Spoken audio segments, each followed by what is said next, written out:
probably should have posted a link.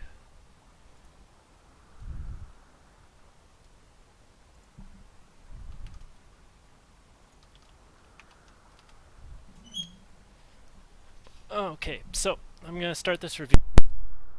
I'm by no means a definitive thing. Feel free to disagree with me on some of the things I'm going to say. Some of you also happen to be higher ranked than me, and my pen's not working. Go fuck off, pen. Draw. There we go. Some of you happen to be higher ranked than I am, so I'm not going to try to. I'm trying to not judge you too harshly on your macro, or your micro rather, but I can go over a little bit of your macro.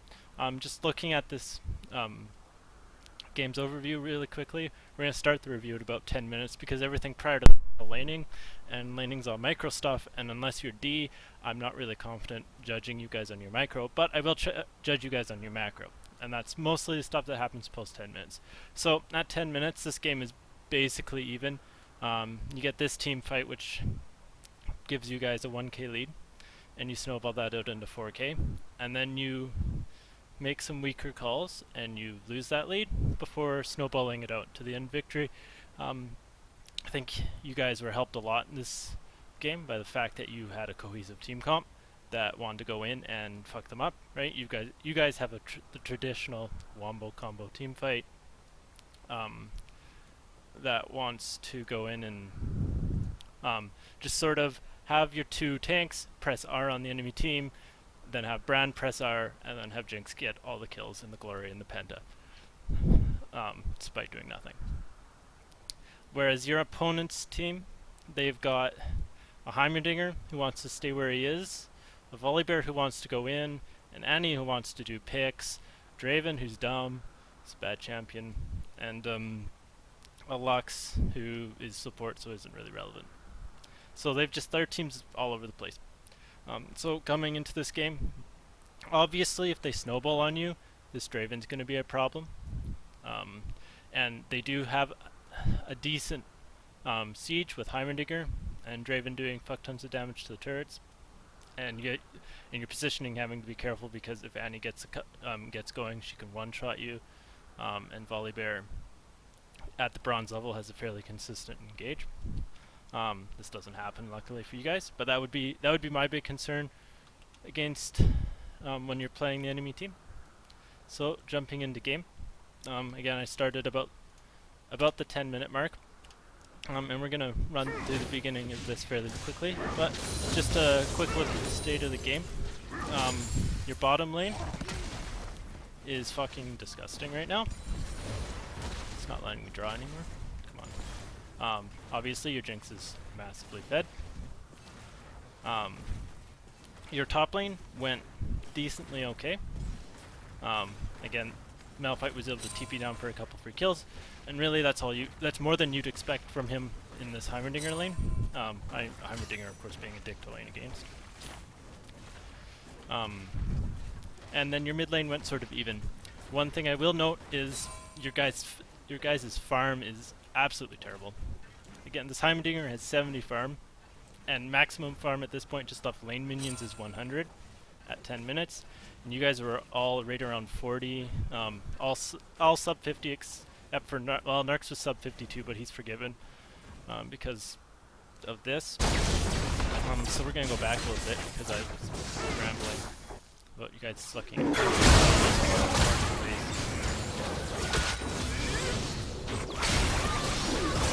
So at this point, I do like your play right here. You do a good job, you get a couple free kills, and you transition that smartly into tower.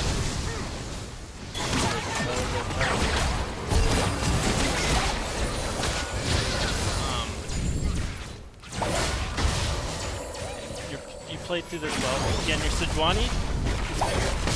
At this point, you guys should seriously be considering fighting. Like, this Draven, not only is he smart, but he's playing right up in your Sejuani's face.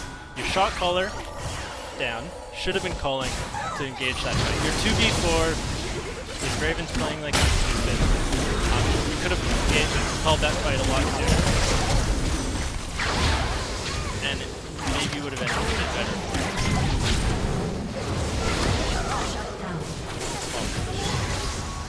my biggest complaint with you guys this game is that it feels like you're not making the proper due diligence before you do your plays. So if you guys watch it, you LCS especially, Crapple's always talking about this. You have to set up for a play.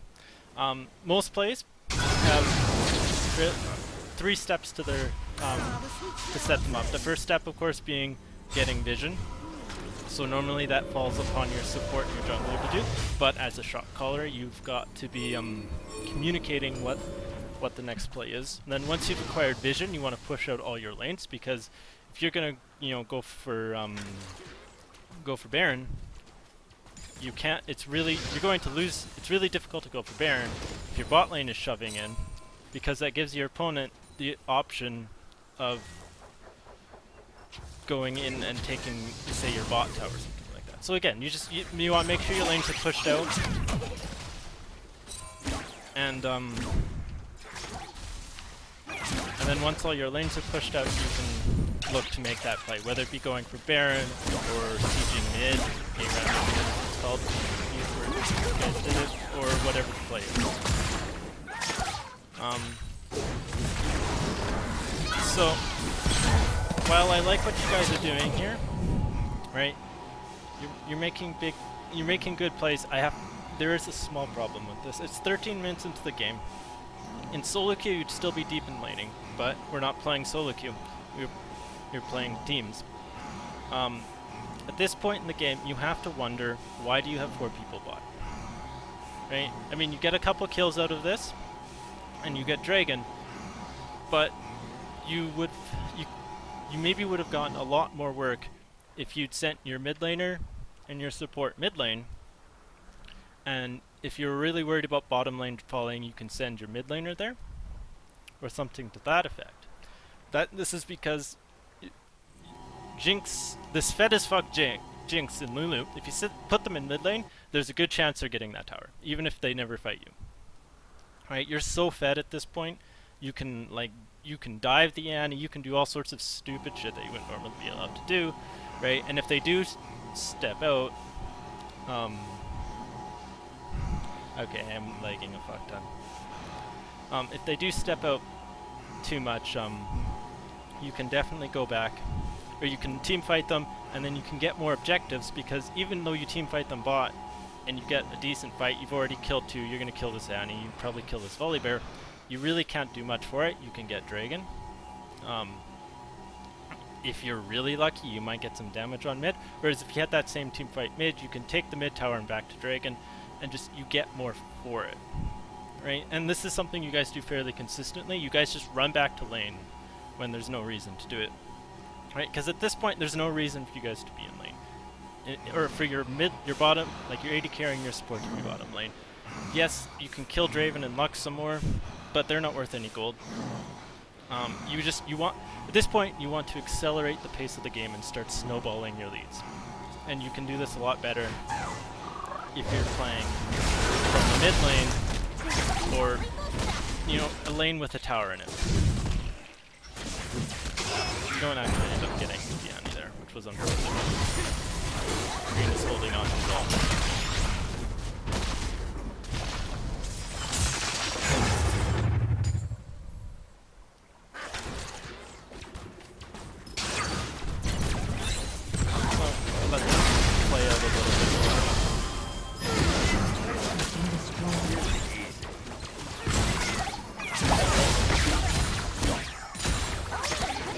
So now you've got the right idea, right? You're pushing mid lane, and you can tell, like, this is good things, doing good things for you, even though you get caught out and die. Had you been less unlucky, this would have ended a lot better.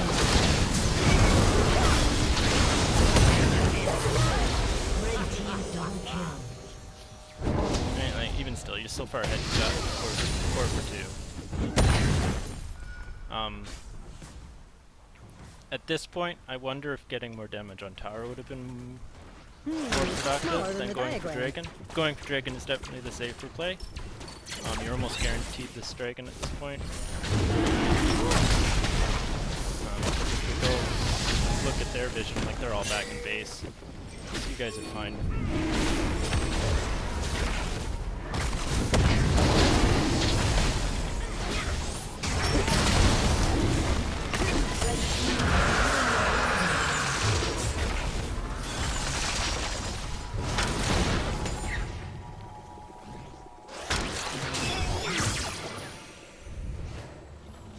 So we're gonna let this play out some more. It's fairly boring. You guys did some silly thing. This is silly. I remember watching this and being confused. You're fighting over this blue buff for no reason. I mean, they're fighting over this blue buff for no reason. I'm really not sure what you're doing or what anyone's doing, but you guys are fairly low. You end up giving up 3 kills for this. You probably should have just let them have the buff.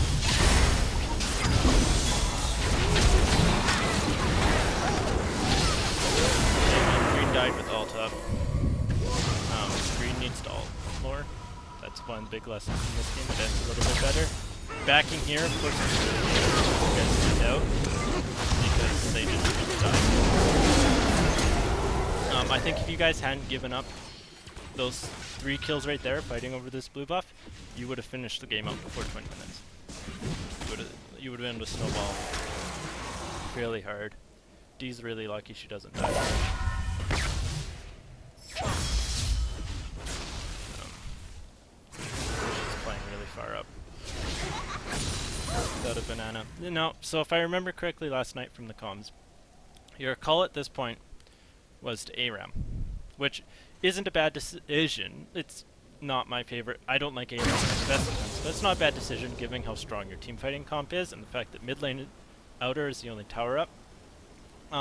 However, this goes back to this idea of due diligence, right? So before you can ARAM mid lane, you've got to make sure your side lanes are pushing, because as we watch this play go out, you end up losing your top lane tower. You would have lost this bottom outer anyways, but you lose your top lane tower while you're ARAMing, and you for just a silly reason, like you don't need Narcs right now. If I drop my pencil, he doesn't have TP, but I mean, even as a 4-man, you probably can 4v5 at this point, and they don't have Draven. So at best, it's a 4v4. You probably should have let Narcs go top and clear this wave, or sent someone who needs farm, Brand or Jinx, out to farm up that wave and then come back before you tried to ARAM. It's all about, right? Like you guys are, I feel like you guys are making the right plays, but you're trying too hard to make them. So we're gonna let this play out. So again, like we can see, like this call to ARAM isn't bad. They can't 5v5 you at this point. Although you guys need to be a bit more decisive with your engages. So I think there's a couple points where you totally could have engaged here and you didn't. And this falls, yes, on part on Narcs and Green. As they're engagers, but Dan also should be doing that. If you see someone who's massively out of position, then you need to call it out so that your engagers, because maybe they're not noticing it, maybe they're playing with locked camera, so your engagers can go in, or know to go in. So there, you lost your top tower. Imagine if you'd let the Malphite go and clear that, you wouldn't have lost that tower for free. And you've still, if we go up there and look, you've still got a massive wave. Like this ends up smashing into your inner tower and doing a bunch of damage to it. So you like this isn't out of the woods. You have to send someone to clear this, and you end up not doing that in favor of team fighting or ARAMing. And this is. So, yes, we're going to just let this play out.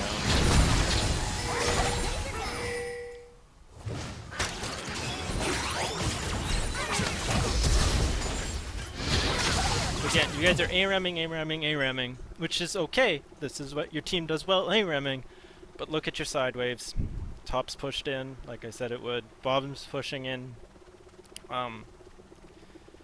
You also have terrible vision, just overall.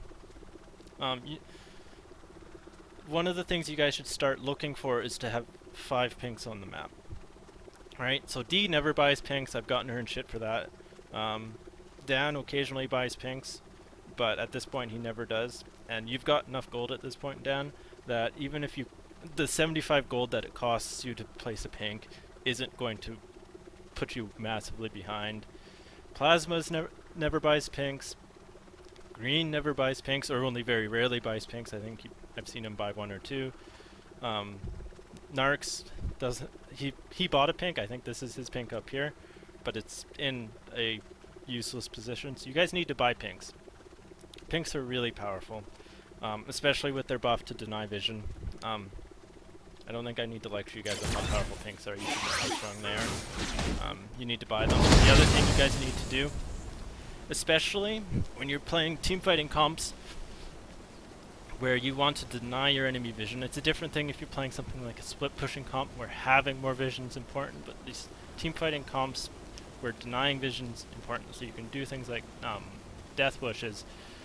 Not only is it important to have pinks, but it's also important to have rend trinkets. So your jungler should probably have one, and your support should definitely have one. There's no, I don't think I've gotten D in too much trouble for not buying red trinkets. I know I've mentioned it to her though. She should definitely be having a red trinket. You guys are all, except for green, post level 9, so you should have, with a team fighting comp, you probably want blue trinkets so you can secure vision on, if you guys were a bit farther behind, having vision on the Baron Pit and the Dragon Pit can be useful. And I don't think you really benefit too much from these yellow trinkets. And if you do decide to keep your yellow trinkets, for like Christ's sakes, place them. 2s are not what you want to see. 1s are not what you want to see. Just you guys need more vision. Press all the buttons right. And play. So again, you guys lost pressure here. You had to go for waves. A small thing, and you've got, this is probably Dan's responsibility because it's a shot caller's responsibility, even though it was D's mechanical mistake, but you didn't need to send your support bot too. I mean, this wave was all the way back here. Dan's almost never gonna die, especially when you know they're all ARAMing mid in this situation. So D should have stayed mid. She would have made this fight a little bit less, or a little bit more decisive. That's just a small thing.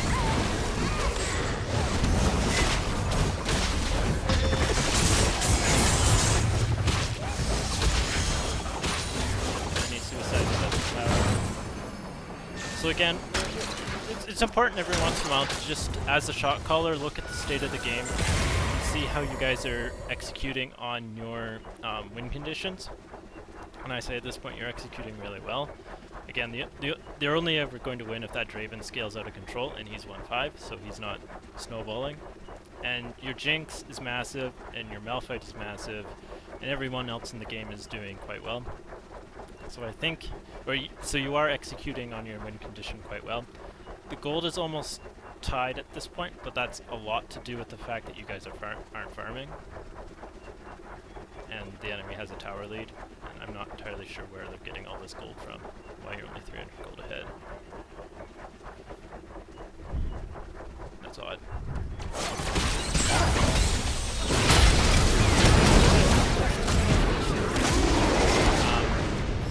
Now let's go back and look at this. This was a bad decision fight here.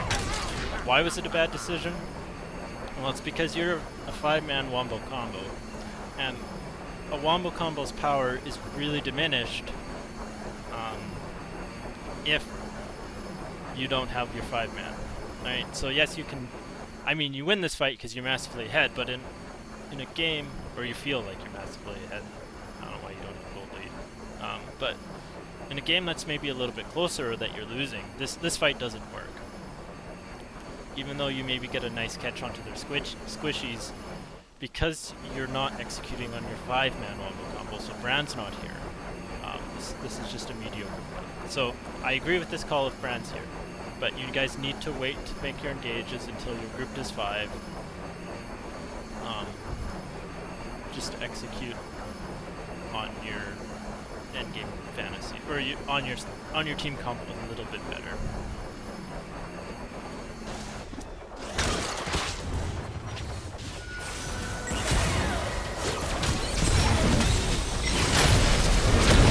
Right, so it wasn't a bad engage, right? You got on your opponent's AD carry, but you end up losing a 2-for-1 just because you didn't have Brand there, and in fact almost dead, or well, you should have had a 2-for-1 because Brand picks up 2 stupid kills because he's stupid.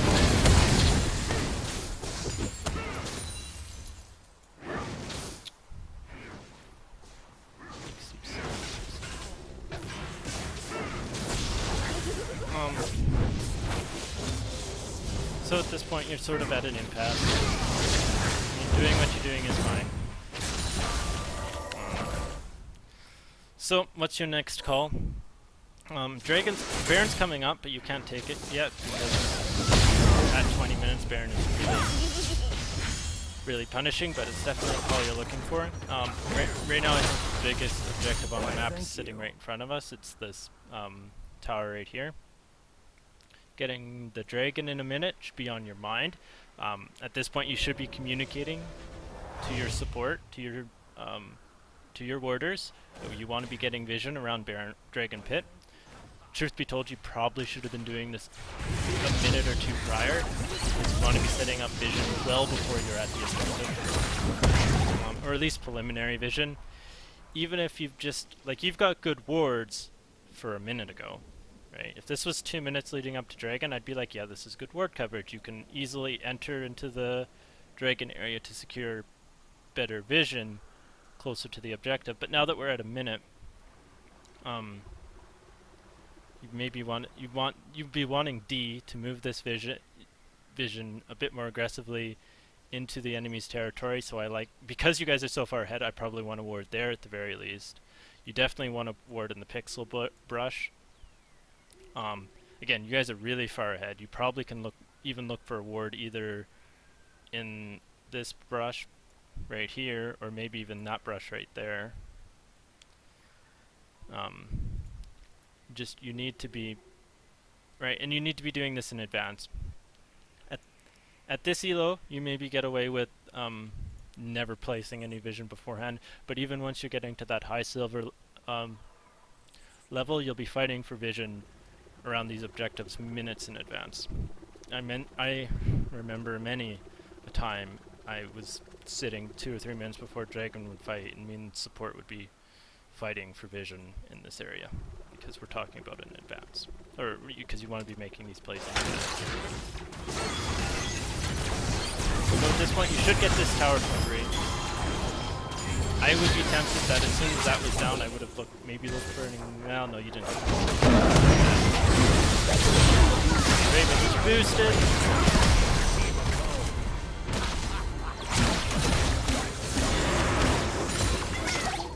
So at this point you guys need to be tracking the jungler a little bit better. Because we know Volibear's coming up.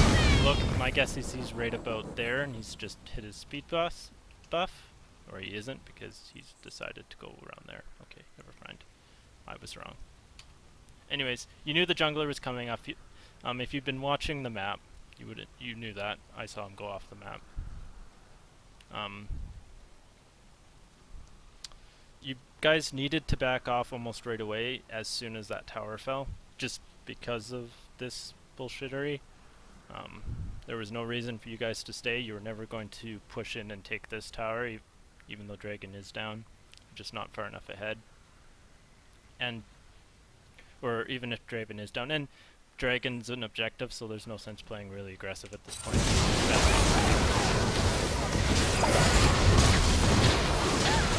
win this team fight because team fight does.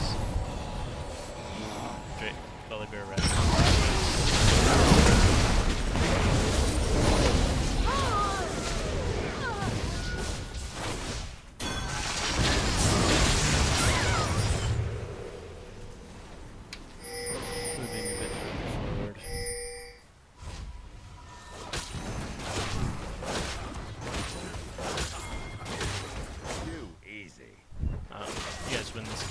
melee shortly.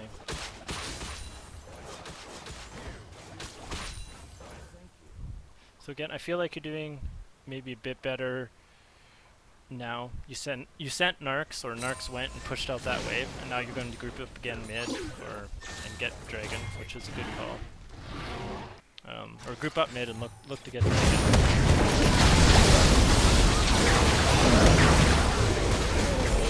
At this point, yep, Dragon's free. Good call. Although Dragon was a good call, I wonder if you, because you killed Volibear, you maybe would have been able to go get Baron. No, I don't think so.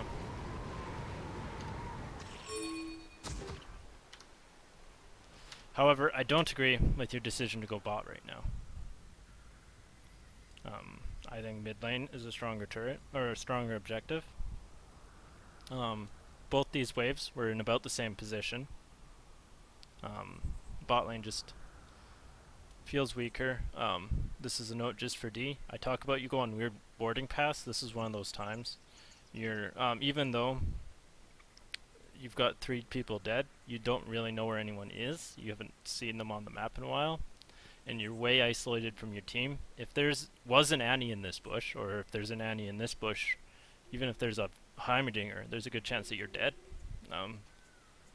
If we switch to their vision, they're not in that bush. Heimerdinger's way up here, but this is what I'm talking about. You have to keep in mind that you're the weakest player on the map at this point, and almost anyone can 1v1 you. So just being off by yourself like this is dangerous.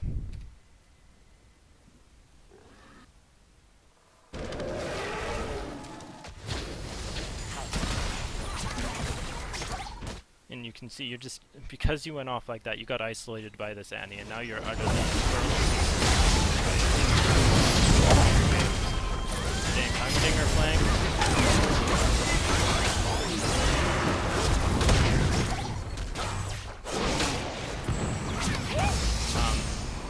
So this is a team fighting mistake I see you guys making. At this point in the game, you have to realize, as a team, that your most powerful, or that your Dan is massively fed, right? He is your entire team. If you keep Dan alive, you're gonna win every team fight, because he's just, right? He's got 11 kills. He's on, IE Hurricane. Like, this is Jinx heaven. He wants to solo carry this game. However, you've got a problem. You've just all abandoned Dan. So this is all of you.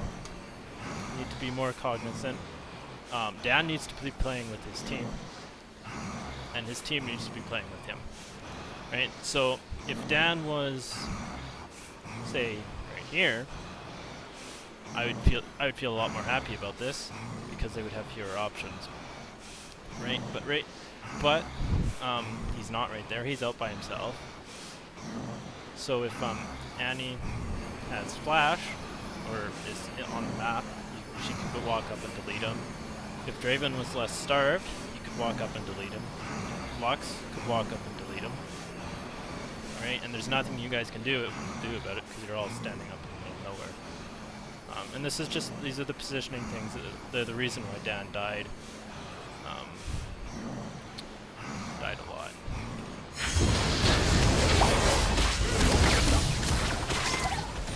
Okay, so you're really not playing around your Jinx, right? Look, this Annie was able to walk up. It has walked up to Jinx, and there's nothing you can do about it. Narcs is finally getting over there, but if you'd been in the lane, or if Dan was up with you guys, right, this Annie wouldn't be able to walk up and chunk your ADC to half and blow a flash shield, right?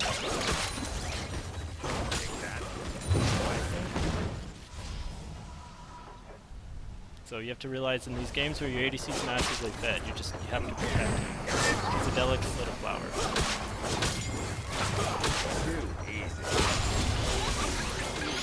This is your opponent's being box.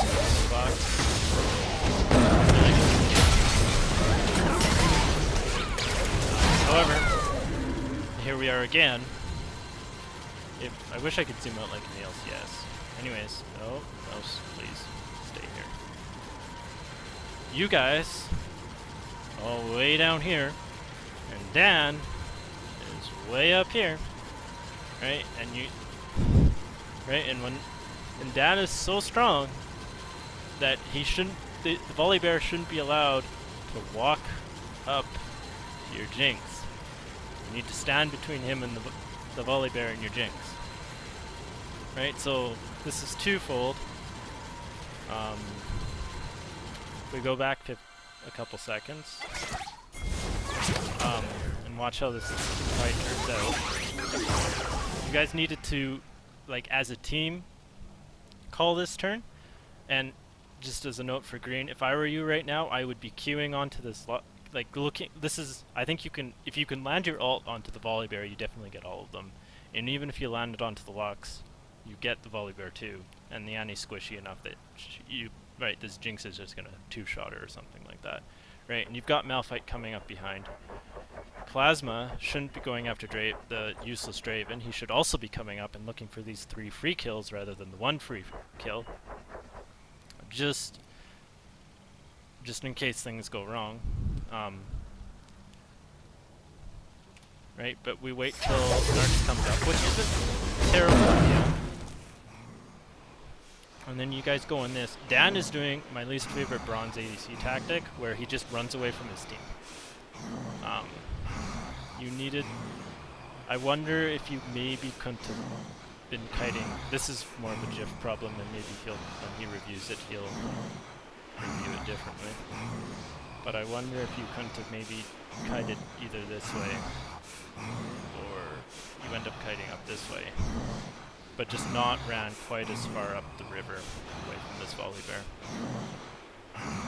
Although your team should recognize that this Volibear, these two down here, these guys are dead. They don't know they're dead. D should have recognized that you're gonna, biggest threat to you is this Volibear right now running at you,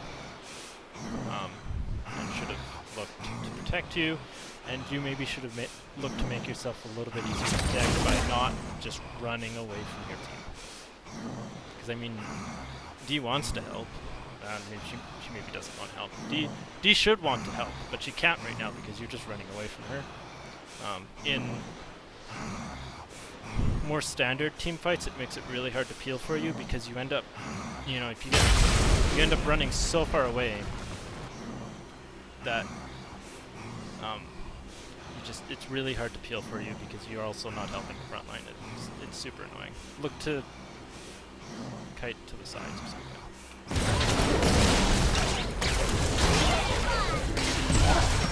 Of course, there, you're lucky. They get back to you and start the area of the team fight. And you end at the win. Narcs has to back. Although I wonder if you maybe could have just sent green. And then you guys go mid. Again, the right play. Take the mid tower.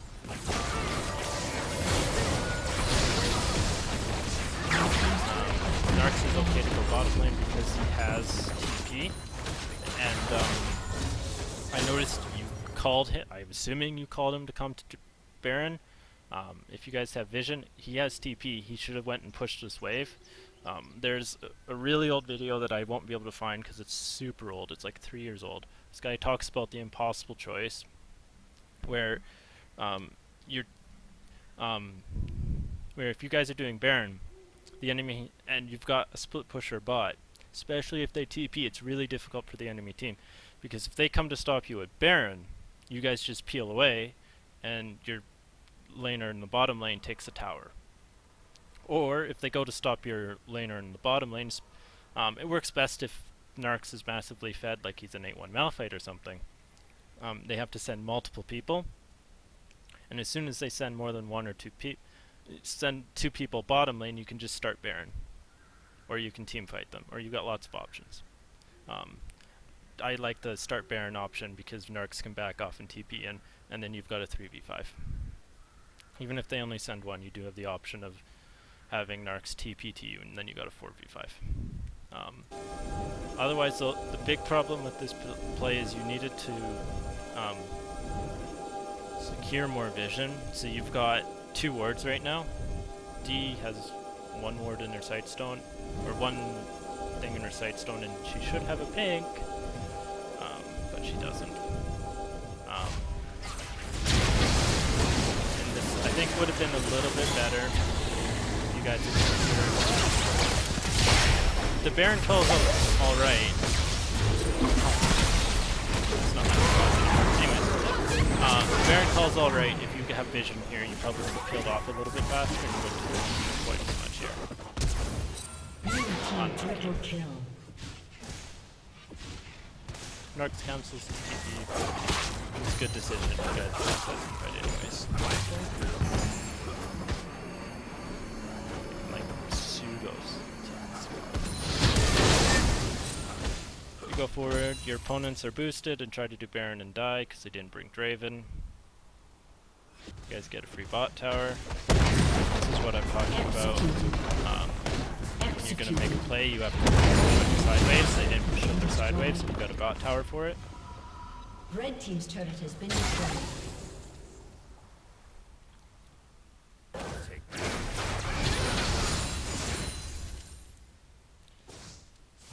So I really like the idea of what you guys are doing. You're going for Baron, like you want to be baiting Baron. You need to be looking for more vision. Again, this you've got one ward on the map, or well, two. This one D isn't very good, considering the state of the game. If you guys were a bit less, if you guys hadn't come down this path, I would say this is an okay ward, but you didn't. You probably could have put a ward a bit further up. You also probably want a ward in this bush right here. I like also having a ward in Pixel Bush. You guys are playing really on two pages right here, right? Or if you went to go back and Narcs went to come in, you want to go for those team fights, which is fine. You need to be calling. Whether that be Narcs needs to start talking a bit more, or Dev just needs to be a bit more vocal. Heimerdinger, I felt bad for him when you guys put him like that. He thought he had to play. And I do believe you win off this push.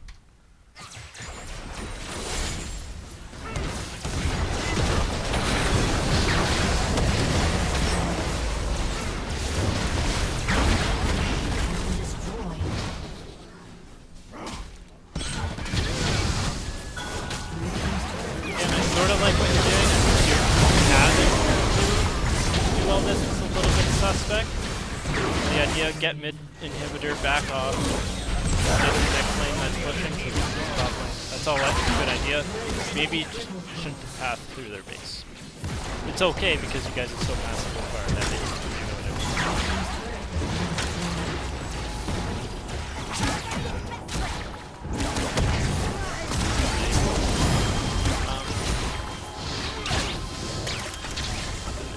Whatever. Give up. So yeah, that's my review. Didn't feel really good because it was scatterbrained. But hopefully you got something out of it. If you got any questions, feel free to message me. I will ignore you. Or answer you, not ignore you. Yes. See you. Oh god, where's my OBS? We will talk to you guys later.